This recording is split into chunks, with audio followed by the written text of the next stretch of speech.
Assalamualaikum warahmatullahi wabarakatuh. Perkenalkan, nama saya Toti Ridho Fusilo dengan NPM 24041010 dari kelas Teori Administrasi Negara H041. Di sini saya akan menjawab soal nomor 1 terlebih dahulu. Jadi, penanganan pandemi COVID-19 di Indonesia tidak dapat dipahami secara tepat apabila hanya dalam kerangka administrasi publik yang menempatkan negara sebagai aktor tunggal dengan mekanisme hierarki saja. Pandemi COVID-19 pada kenyataannya bukan hanya persoalan kesehatan masyarakat, melainkan krisis yang berdampak luas terhadap sektor-sektor yang ada di Indonesia seperti sektor ekonomi, sektor sosial, sektor politik, maupun kehidupan masyarakatnya sendiri. Oleh karena itu, penggunaan konsepsi networking governance menjadi sangat relevan untuk menjelaskan bagaimana tata kelola penanganan COVID-19 dijalankan di Indonesia. Secara teoritik, networking governance didasarkan pada pandangan bahwa negara memiliki keterbatasan kapasitas dalam menghadapi persoalan publik yang kompleks. Negara tidak lagi memonopoli sumber daya pengetahuan maupun solusi kebijakan. Pandemi COVID-19 memperlihatkan kondisi tersebut secara nyata, di mana pemerintah membutuhkan dukungan aktor lain di luar birokrasi formal. Dengan demikian, penanganan pandemi COVID-19 secara logis menuntut adanya kerjasama lintas aktor melalui jejaring, bukan sekedar instruksi top-down dari pemerintah saja. Dalam praktiknya, pemerintah pusat tetap memainkan peran strategis melalui Kementerian Kesehatan, BNPB, dan Satgas Penanganan COVID-19 dalam merumuskan kebijakan nasional seperti PPKM serta vaksinasi massal dan pengalokasian anggaran. Namun, kebijakan tersebut tidak akan berjalan efektif tanpa keterlibatan pemerintah daerah yang memiliki pemahaman konstekstual terhadap kondisi masyarakat di wilayahnya. Pemerintah daerah berfungsi sebagai penghubung antara kebijakan nasional dan realitas lokal, sehingga memperlihatkan hubungan yang saling ketergantungan antar aktor. Selain aktor pemerintah, keterlibatan sektor swasta dan masyarakat sipil semakin menguatkan karakter jejaring dalam tata kelola penanganan COVID-19, seperti rumah sakit swasta, perusahaan farmasi, dan sektor logistik sangat berperan dalam penyediaan layanan kesehatan serta distribusi vaksinasi. Di sisi lain, organisasi masyarakat, relawan, dan media massa berperan dalam penyebaran informasi, membangun kesadaran publik, serta meningkatkan legitimasi kebijakan pemerintah di mata masyarakat. Secara empiris, praktik ini terlihat jelas pada pelaksanaan vaksinasi nasional yang tidak hanya dilakukan di fasilitas kesehatan milik negara saja, tetapi melibatkan rumah sakit swasta, kampus, tempat ibadah, serta dukungan dari TNI maupun Polri. Penggunaan aplikasi Peduli Lindungi yang dikembangkan melalui kolaborasi pemerintah dan sektor teknologi juga menunjukkan kapasitas negara diperkuat oleh aktor non-negara. Fakta-fakta ini mempertegas bahwa negara tidak dapat bekerja secara mandiri dalam menghadapi krisis yang berskala besar seperti COVID-19 ini. Namun demikian, penerapan networking governance dalam penanganan COVID-19 di Indonesia masih menghadapi berbagai kendala, seperti koordinasi antar aktor, terutama antara pemerintah pusat dan daerah, kerap berjalan tidak optimal.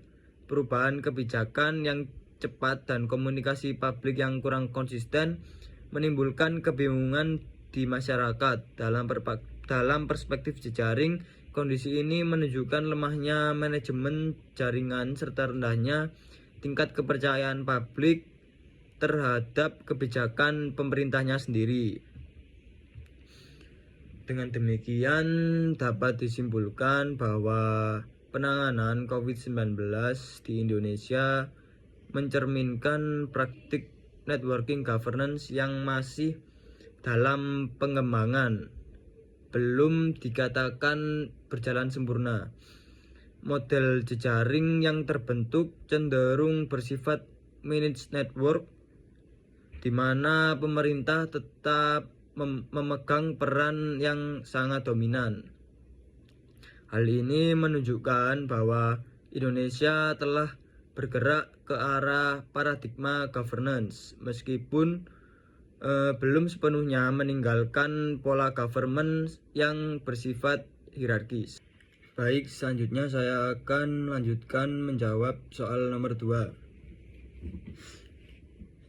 Program Kader Surabaya Hebat ini merupakan contoh nyata penerapan paradigma New Public Governance atau NPG dalam kebijakan publik di tingkat lokal seperti Kota Surabaya ini, khususnya dalam upaya penanganan stunting.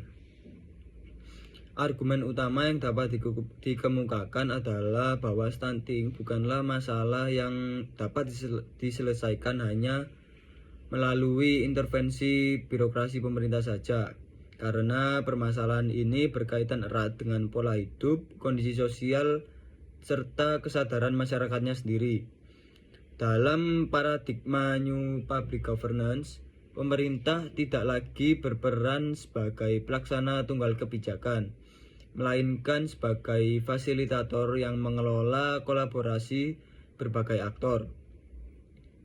Program Kader Surabaya Hebat ini menunjukkan pergeseran peran tersebut, di mana pemerintah Kota Surabaya memberdayakan masyarakatnya sebagai kader yang terlibat langsung dalam pendataan, pendampingan keluarga berisiko stunting, serta edukasi terkait gizi baik dari makanan maupun kesehatannya. Keberadaan kader yang berasal dari lingkungan sosial yang sama dengan keluarga sasaran menciptakan hubungan yang lebih dekat dan berbasis kepercayaan. Dalam konteks NPG atau New Public Governance, hal ini menegaskan bahwa masyarakat tidak diposisikan sebagai objek kebijakan, melainkan sebagai subjek aktif yang berperan dalam penyelesaian masalah publik. Pemerintah juga berfungsi menyediakan regulasi, pelatihan, dan sumber daya, sementara implementasi dilakukan secara kolaboratif.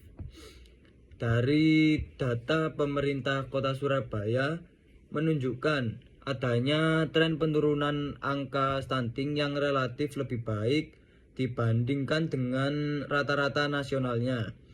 Capaian ini memperkuat argumen bahwa pendekatan berbasis komunitas lebih efektif dalam menjangkau masyarakat secara langsung. Keberhasilan tersebut tidak terlepas dari kualitas hubungan antar aktor dalam jejaring, terutama antara kader, tenaga kesehatan, dan keluarga sasaran. Jika dianalisis lebih lanjut, penerapan paradigma New Public Governance atau NPG dalam program Kader Surabaya Hebat ini juga tercermin dari pola hubungan horizontal yang terbangun antara pemerintah, tenaga kesehatan, dan masyarakat. Hubungan ini berbeda dengan pola birokratis tradisional yang terlihat lebih vertikal dan instruktif.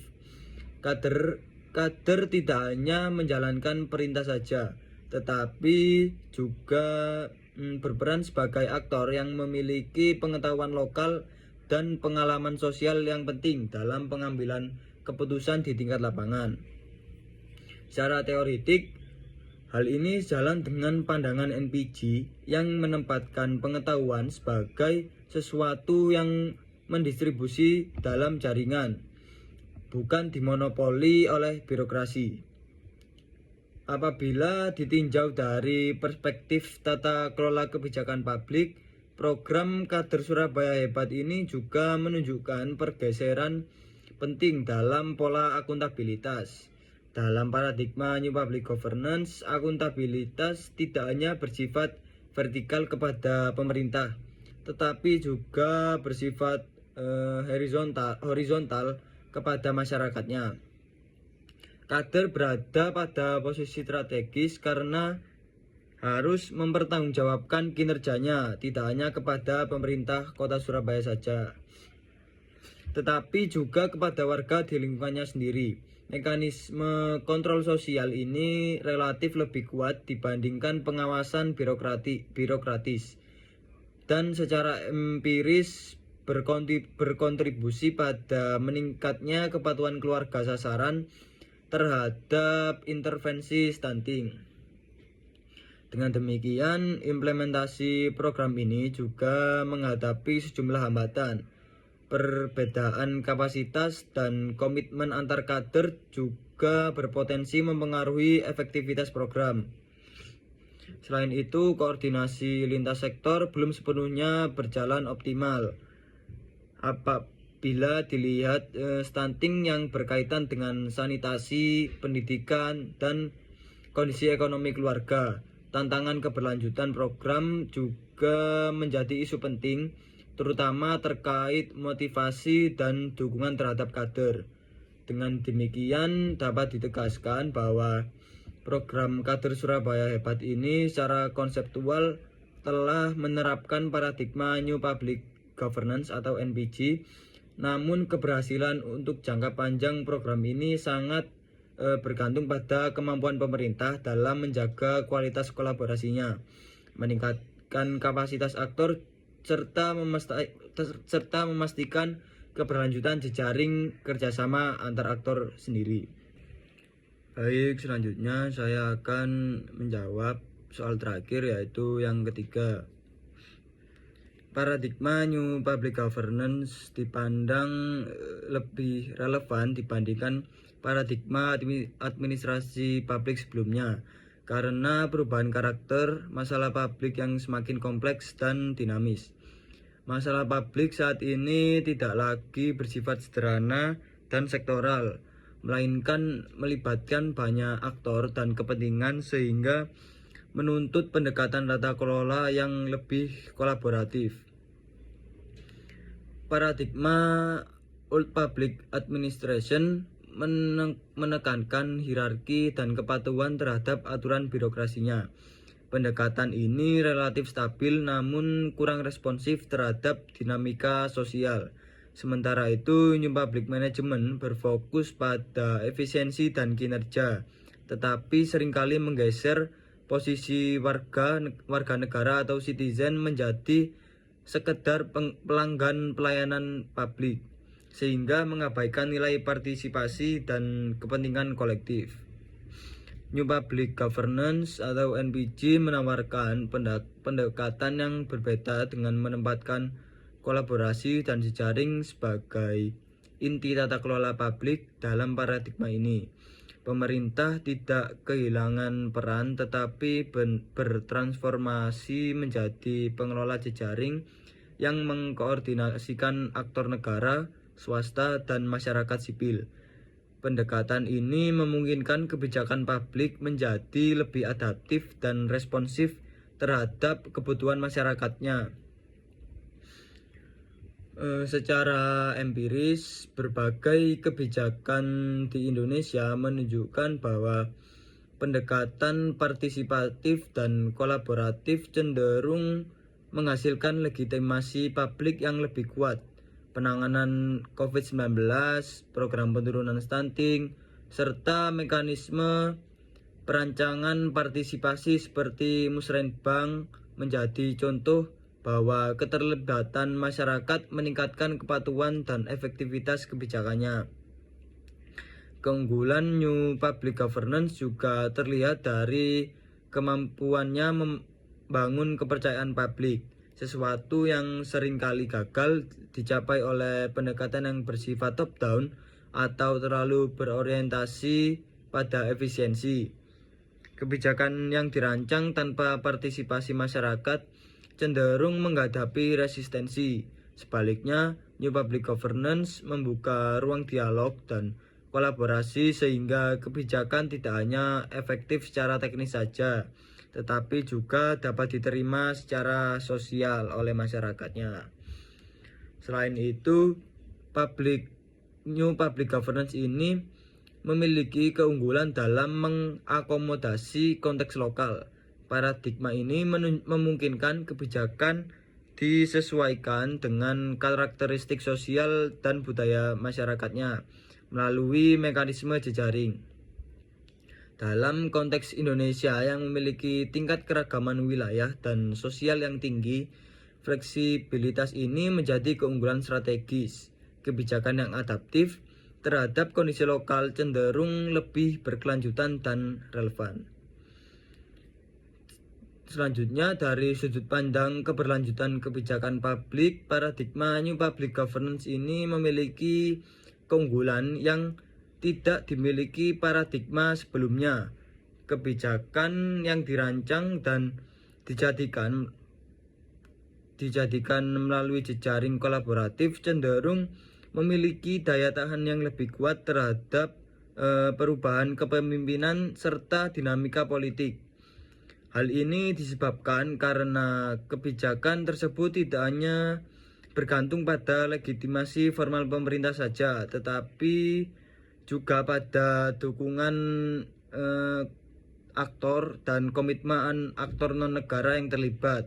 Secara teoritik, keterkaitan aktor dalam jejaring menciptakan rasa kepemilikan bersama terhadap kebijakan, sehingga program publik tidak mudah terhenti ketika terjadi perubahan prioritas politik.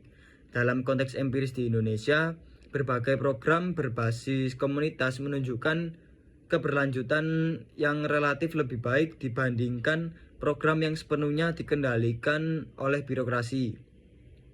Dengan demikian, New Public Governance tidak hanya relevan untuk menjawab masalah publik yang sedang ramai saat ini saja, tetapi lebih menjanjikan dalam memastikan keberlanjutan kebijakan publik di masa yang akan datang.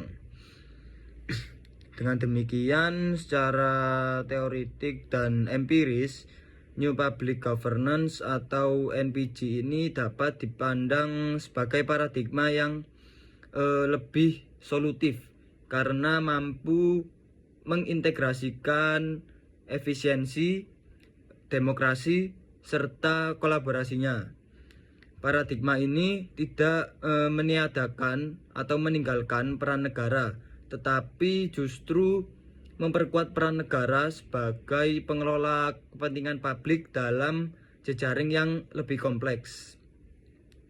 Sekian penjelasan dari saya. Wassalamualaikum warahmatullahi wabarakatuh.